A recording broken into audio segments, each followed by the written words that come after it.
So welcome to this interview of Kawada Sensei from Brussels and Belgium. Kawada Sensei, thank you very Yes. much for taking time to meet me today. You're welcome. I'd like to find out a lot more about your origins and your Yes. past, and then bring us up to the present gradually through your long life and illustrious career, if that's okay with you. Yes, of course. So first of all, I'm curious to know when and where you were born. I was born in Japan. The prefecture is called the Tochigi. Tochigi prefecture is about 100-something kilometers north of Tokyo, Okay. northwest of Tokyo. Is it a mountainous region, Sensei? Just the beginning of mountains, just beginning, Okay. Yeah, from my city, my city is called the Sano city. And from there, the mountain ranges start. Yeah. Okay. And when were you born, Sensei? Which year? May 20th of May 1946. 1946. That's precisely after the war ended. Yes, 1 year after, yeah. Tell us about what kind of country you were born into. What was the state of Japan at that time? It was a terrible period because Japan lost the war in August of 1945, yeah? Mm-hmm. And we had been destroyed completely by the American B-29 planes, bombarding all the time, yeah? Mm-hmm. And then the war ended with the atomic bomb in Hiroshima and Nagasaki. Yeah. So one year after that, I was born. So it was a terrible period to be born, So I imagine, this is just guesswork, that you were born into a kind of quite a poor situation, lack of food and lack of basic goods. Extremely. So tell us something about that, because people in the West don't have much idea about that nowadays. What you want to? Well, tell us about your childhood. I mean, did you have Yes, clothes? Did you have shoes? Yes, we had a shortage of food, so I always wanted to eat more. And, especially when I was a small kid, when going past by the restaurant where they sold the ice cream, I really wanted to eat that ice cream. Yeah, it was really, I watched all the time people eating the ice cream, Yeah. Yeah. So that stayed in my mind, yeah. Sure, yeah. That's a strong memory, it sounds like.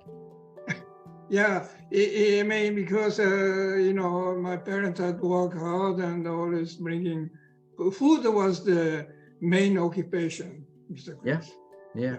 And was that the same for the families in your neighborhood, or was that just your family? Yes, no, it's not just my family, it's everywhere. Yeah. So this was in the 40s, and your first memories are probably from the end of the 40s, the beginning of the 50s, when you began to be aware of things around you, I imagine. Yeah. And you told me already that your father was a shiatsu therapist. Do you want to tell us something about that? Yes, my father was a shiatsu therapist. Those difficult period, around 1955, something like that. And so many elderly people came to our, small house. And then I always watched my father working with those, mostly women, elderly women, around 60, 70, a lot of them at that age. And they had rheumatoid, nervous problems and the muscle. Many of them had the muscle, problems.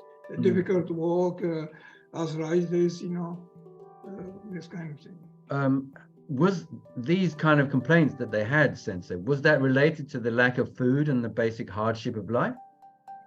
I think all of that, in my opinion, yes, because shortage of food, lack of quality of food. We are eating, a lot of starchy, poor diet food. Yeah. So I'm sure many people like me are interested in knowing about how did it come about that your father was a shiatsu therapist? Where did he do his training? Who were his teachers? Do you know? Well, well, he started with people asking to do their back problems or feet problems, It Yeah. was, in the beginning, it was just like that.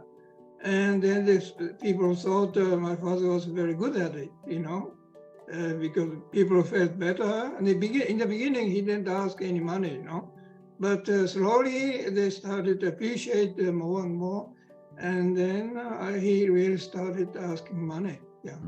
And that's how it started. So what I'm hearing you say is that he was completely self-taught. Is that true? Mainly, but also he went to attend when there were some shiatsu, lectures or seminars like that. Then he went and he listened to those more experienced shiatsu practitioners. Yeah. And So was that in his local area, or did he have to travel far for this? Mainly local area. Yeah. Mm-hmm. Yes. And he also met some acupuncturists. There were people who were doing acupuncture, Mark Sebastian, things like that. So he had a contact with them, and some exchanges of how they're dealing with treating people. Yeah. So it sounds like he began doing his own thing and then began also slowly to learn more formal techniques and more formal knowledge. Is that correct? Yes, that is very much so, yes. But you were privileged to watch this happening at your home. Yes. So what are your recollections from that time? Well, we lived a small place, yeah. So we didn't have an individual room, So when people came, we just hid somewhere, so they don't see me. And so I watched them, And well, it wasn't very interesting because most of them are elderly people, and I wasn't that interested watching those elderly people complaining about all kind of physical problems, But something about it must have captured your interest because you became a shiatsu therapist. So what was the interesting part for you?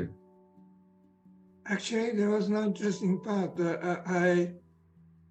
Because I don't know whether I told you, my dream was to become an artist, a painter, But then my father told me that no one, unless someone is extremely good at it, never make a living with being an artist, yeah. So he completely discouraged me to pursue the artistic world, Mm-hmm.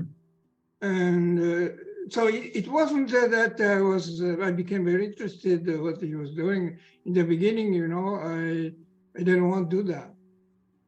No, I wasn't that interested.